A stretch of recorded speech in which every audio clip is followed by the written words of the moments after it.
So I am Lindsay Martin from Legacy Brand Photography.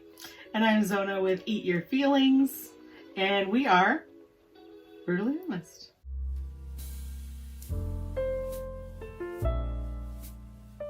So today we are doing a poetry tea time. As you can tell, we have our lovely tea. Made it fresh. It's nice and fresh. It's lovely. Fresh and fresh. Fresh and fresh. All right, and then today we're actually going to be talking about some of our favorite poems about Christmassy things because, guys, it is Vlogmas. This is Christmas. This is so exciting. This is it. This is it. So I'm going to start us off with Stopping by Woods on a Snowy Evening by Robert Frost. Lindsay says I have to say the full name and not just Frost. By Frost. By Frost. Okay. That sounds like a bad cologne line. Oh no. By No, Frost. It's probably like, you know, frosted linen or something where it's like clean smelling. Anyways, so I'm going to go ahead and read Cold that bed poem. sheets. Ugh. Don't have her sell your perfumes. Pictures though. She can take your pictures. It'll be great. All right. So whose woods these are, I think I know. His house is in the village though. He will not see me stopping here to watch his woods fill up with snow. My little horse must think it queer to stop without a farmhouse near, between the woods and frozen lake, the darkest evening of the year. He gives his harness bells a shake to ask if there is some mistake. The only other sounds the sweep of easy wind and downy flick. The woods are lovely, dark and deep, but I have promises to keep. And miles to go before I sleep. And miles to go before I sleep. I really like that one. I think that's when you said was one of the more popular Robert Frost or It Frost. is. So that's the most popular. Even if you type in winter poems, that's normally one of the top ones that's going to come up.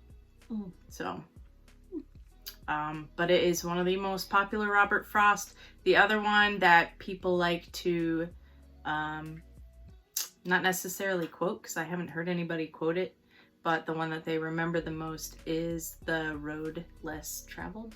I think is what it's called. That's definitely the one that I know, not gonna lie.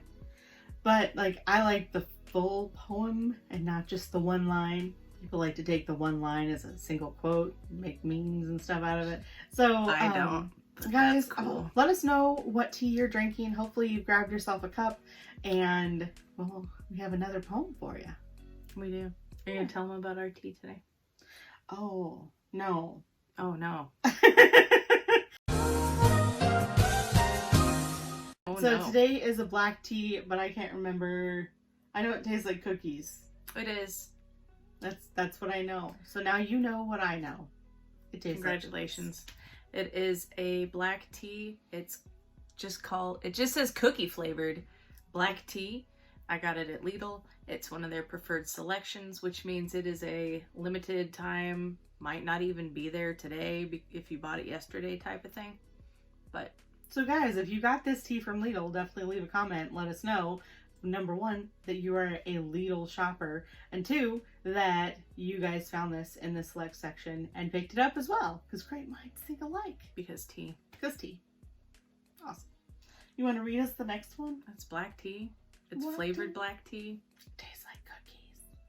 especially when you add as much sugar as I do. She adds a lot of sugar. You It's guys. now a sugar cookie.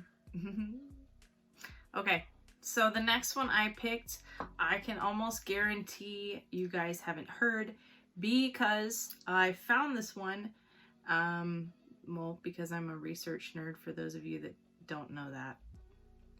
She already knows, so whatever. So I even read the analysis and everything behind this one, and this one is called Winter Wakeneth All My Care.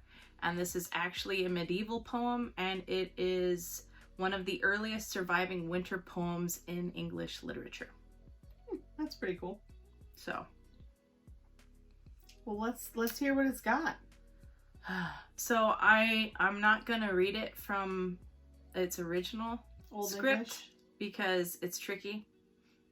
We could post a link to that if you guys want to see. We'll post a link in the description because I want to see a video. Send us something on Instagram at brutallyhonestsc if you guys can actually read part of the poem to us, and we'll post you on our Instagram. For sure. Okay. Especially if you can make it sound good. That'd be awesome. It's very Shakespearean, so if you've got a good drama voice, like it's winter awakeneth all my care. It's very Oh. So I'm going to read you a paraphrase into modern English, so everybody that can at least understand English that's watching our videos should understand it. Yay! So it says, winter awakens all my sorrow. Now these leaves grow bare. Often I sigh and mourn sorely when I come to think of this world's joy and how it all goes to nothing. Now it is not, as though it had never been, truly. Many men say this, and it is so. Everything goes except God's will, and we shall all die, though we don't like it. All that green which grows green, now it fades altogether. Jesus, help this to be seen, and shield us from hell. For I don't know where I shall go, nor how long I shall dwell here. So, super cheery. I was gonna say it sounds real morbid, but you know, that's cool. Yeah. I mean, from what we know of the medieval times, it wasn't exactly pleasant. I mean, most of it was a dark period anyway, so as far as arts and literature goes. So, but it definitely is interesting, you know, hearing the understanding of like their perspective and what they valued, and basically being like, we don't know where the heck we're going, but help us while we're here. Right. So, very interesting. It's interesting. And one thing I did learn just from even just trying to find other winter poems, you guys might not be surprised, given winter a lot of time comes with people not in good spirits to start off with. A lot of people will relate that to the lack of natural sunlight, which means less vitamin D, which means less serotonin naturally in our bodies, and endorphins, which would cause the winter blues, as most people put it. So most of the winter poetry that I found, trying to find the best ones for us, are really depressing and lonely. Guys, we put you the cream of the crop. Outside of it, like the kids ones that are like, oh yay, Santa. These were some of the better ones, I thought. Yeah. Or interesting. Yeah. That one's mostly interesting. So great. All right. So I found you this one. Great. So this is called Good Hours, and it's also by Robert Frost. So it says, I had for my winter evening walk no one at all with whom to talk, but I had the cottages in a row up to their shining eyes in snow. And I thought I had the folk within, I had the sound of a violin. I had a glimpse through curtain laces of youthful forms and youthful faces. I had such company outward bound, I went till there were no cottages found. I turned and repented, but coming back, I saw no window, but that was black.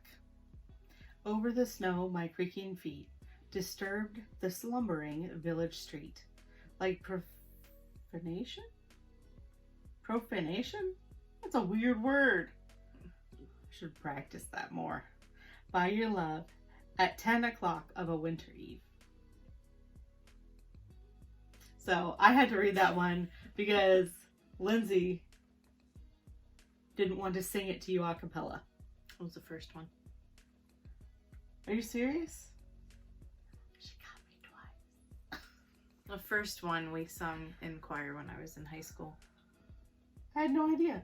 So guys, if you sang that in choir, let us know. It's actually how I learned about Robert Frost. Oh, really? Yeah.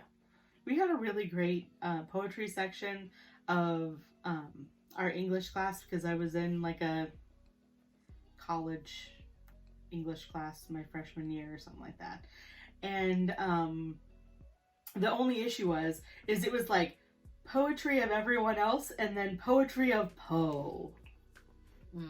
And it's kind of intense. I loved writing. I loved doing papers. Like, I loved, like, the whole process. Like, my heart is to write a book at some point. I'll let you know if that ever happens. I wrote a poem for the first time a couple weeks ago. And I am the world's, like, most amateur of amateurs. So I'm not saying I'm going to write a poetry book. But as we go through, like, my teacher was very, very, very much a Poe fan, but she was also very much, like, dark and moody.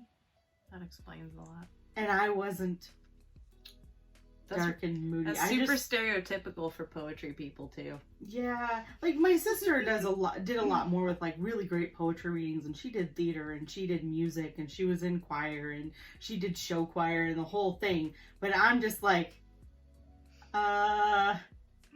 it's not exactly what I was planning. So, her love for Poe won everything else out, and I was just so ready for the poetry section to be done that who knew this many years later I would be, like, discovering so much about poetry. So Lindsay, being a homeschool mom, is educating me so that my poetry game is up to par. It's pretty great. What are friends for? Mostly the old stuff. Yeah, it's pretty great. That's pretty great. That's gonna be another one of my things, isn't it? Dang it. All right. What do you have now? Tea. That's the tea, guys. I'm gonna make gargling sounds with it, like. Oh wait, no. That'll be great. Okay. All right. Well, let's read us a poem. Read us a poem. So this last one I hadn't heard about, but one of our favorite bands for King and Country did this poem, and it is the introduction to their new Christmas album this year that came out in October. Which is our one tradition that we got to keep this year, was their, like, consistency for that. Because that's pretty much what we do every year, is we get their Christmas album and obsessively listen to it. And go to their concert normally. There was a live stream. We did get to go to the live stream. It's not the same as in person. They put on an epic show. Epic show. It was really neat. But what they also did with this whole pandemic wonderfulness that we've been able to experience, they still managed to do concerts, but what they did was drive-in style. So people had to remain in their cars, or if they were in trucks, they could be on the bed, but it's not like you could leave your rectangle. But they still figured it out. They just stayed south, like extremely south, which is why I didn't get to go this year. And, like, they straight up would have, like, mics and stuff and go around in golf carts, like, throughout the whole area, like, during the concerts and stuff. I have to give it to them. Those guys are creative. Yeah. All right, so fantastic. What was their poem that they introduced to their album with? So it is titled In the Bleak Midwinter, and it is by Christina Rossetti. So that's what we got. And it is in the bleak midwinter, frosty wind made moan. Earth stood hard as iron, water like a stone. Snow had fallen, snow on snow, snow on snow. In the bleak midwinter. Long ago, our God, heaven cannot hold him, nor earth sustain, heaven and earth shall flee away. When he comes to reign, in the bleak midwinter, a stable place sufficed, the Lord God Almighty, Jesus Christ.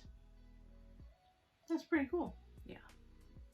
Yeah. Except Luke sings it, so it sounds way nicer than me just reading it. All right, well, we'll put a link to something so you guys can watch the video yourself, because they do an epic music video and they do an epic live show. So if you ever get a chance, just from a music perspective, even if you don't know any of their songs, to go to the concert, go to the concert. And if you like Christmas music, their rendition of Little Drummer Boy is like no other. It actually is, because I don't like, I don't know, unpopular opinion. I don't like The Little Drummer Boy. I think the song actually sucks. And I'm not a huge fan of the movie. Don't come at me. I didn't know there was a movie. Yeah, there's a movie, and it's in the little packet that comes with like Rudolph the Red-Nosed Reindeer, and I didn't watch it. I have it on DVD, but I don't like the movie. There you go. Probably another reason I haven't watched it. Guess who didn't bring that movie to my Guess house? who didn't share that one. All right, guys. This has been a pretty good poetry tea time. It is tea time. It is tea time. So if you guys like this kind of video, please make sure that you like this video so that we know that and we can make more videos like this for you. If you're looking for recipes, how we use different products that you've seen in our Brutally Honest actual show, check out Eat Your Feelings. We do a lot of the recipes that we use for Poetry Tea Time on that channel as far as making the food. And believe it or not, it's not all just junk food on Eat Your Feelings, but it is a fun name. And Miss Lindsay, it's actually a lot of keto right now.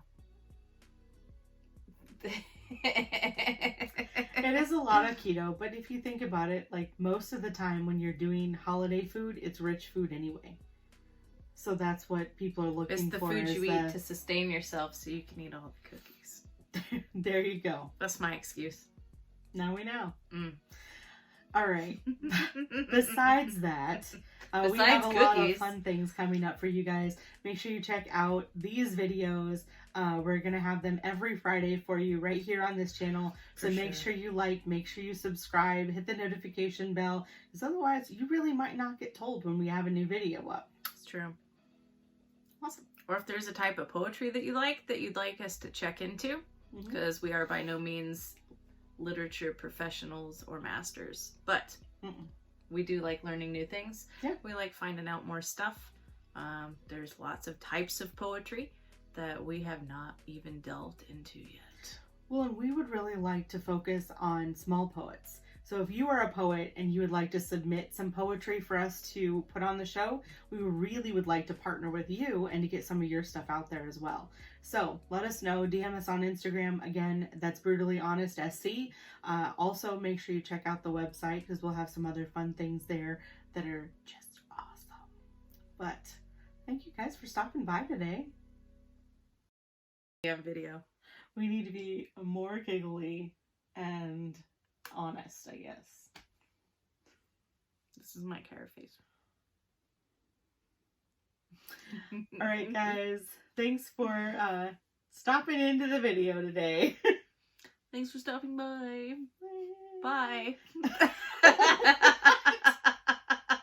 Oh.